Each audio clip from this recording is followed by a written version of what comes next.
Hey guys, this is Joe Deckelmeyer with Screen Rant. We are at Comic-Con 2023. I'm with Jody, Charlie, and Zach from ROKit. Now you guys have a great comic book line that's out. Yes, we just, these are our Comic-Con exclusives. We got a sampler.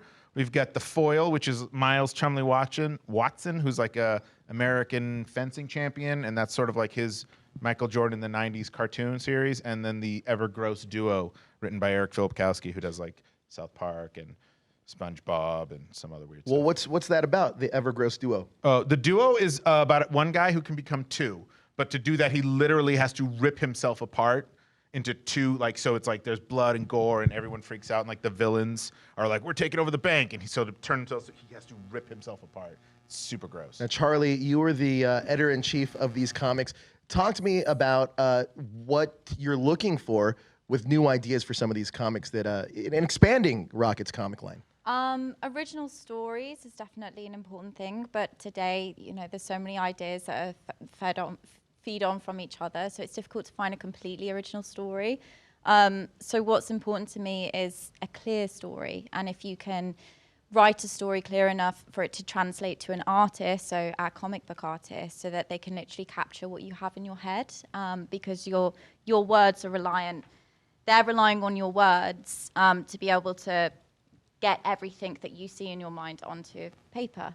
So it's a clear story with a clear voice and an authentic voice. That's really what's important to me, is the storytelling. That is incredible. Now, this isn't just comics. It's also, you guys are diving into motion comics, and that's where you come in, Zach. Yeah. Talk to me about how you guys are doing your motion comics, because you also handle, with the help of the voice acting stuff, correct? Yeah, so I direct and also act in a lot of this stuff, and it's similar to animations, but it's we get to use comic books and just adapt those to the screen to be able to watch.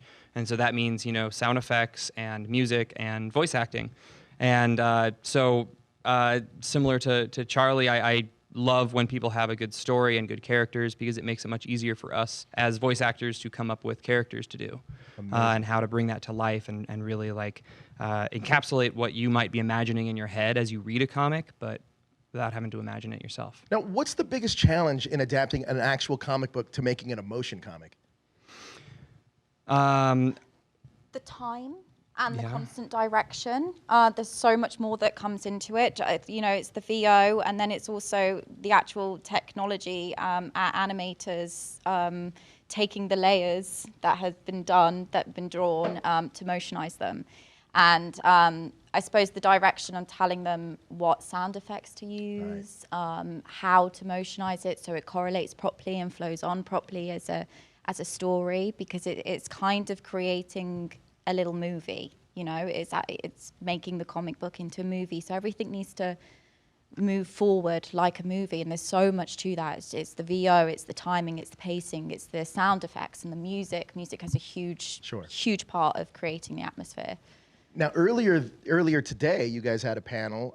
You guys are doing ROKit Flix, which is your new streaming platform. You guys were doing open pitches, right? Yeah. Mm-hmm. Jody, what were some of the? Well, can you talk about some of the pitches you got?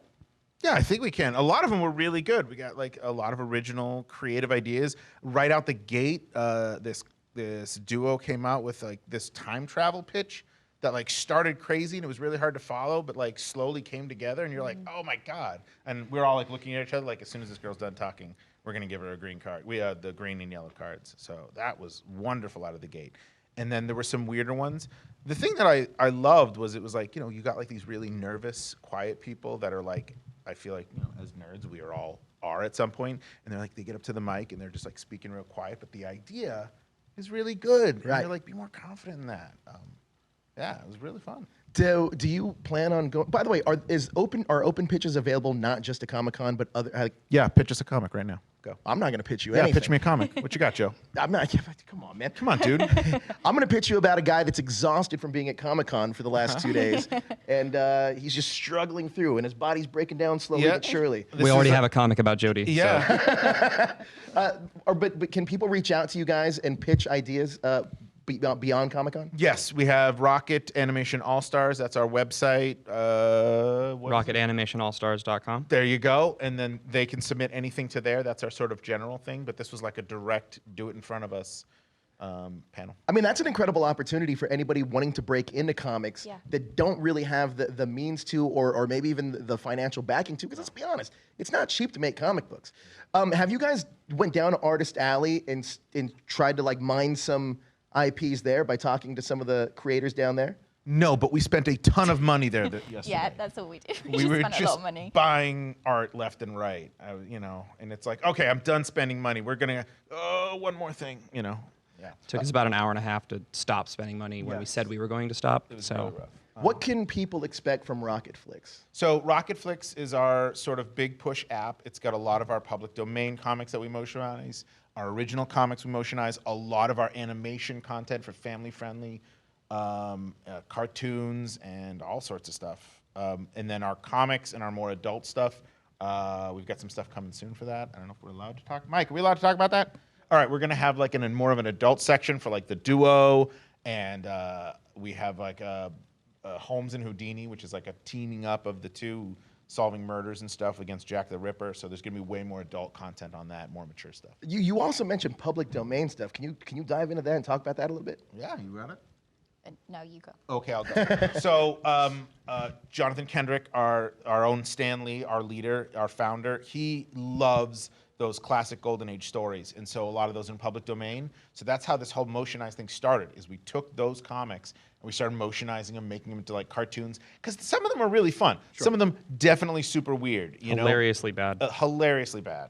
But we were having a great time, and then we're just like, we can keep doing this. I love the idea of motion comics too, because I know you and I are big avid comic readers, and when you open the page, sometimes you get spoiled by kind of jumping ahead. But in motion comics, you can kind of control that a little bit. Again, for the last time, where can people do open pitches to you guys? Hit that website again, or that email? ROKITAnimationAllstars.com.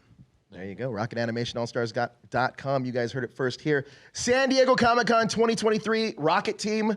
Thank you so much for joining us. I appreciate it. Thanks so much, Joe. Team ROKit, I guess. Joe. Oh yeah, Team ROKit blasting off again. Well, I think that's an IP that is already taken. I can say that, right? Maybe not. I appreciate it, guys. Thanks so much for Thank stopping you. by. Thank you, Joe. Blasting off for the first time. There you go.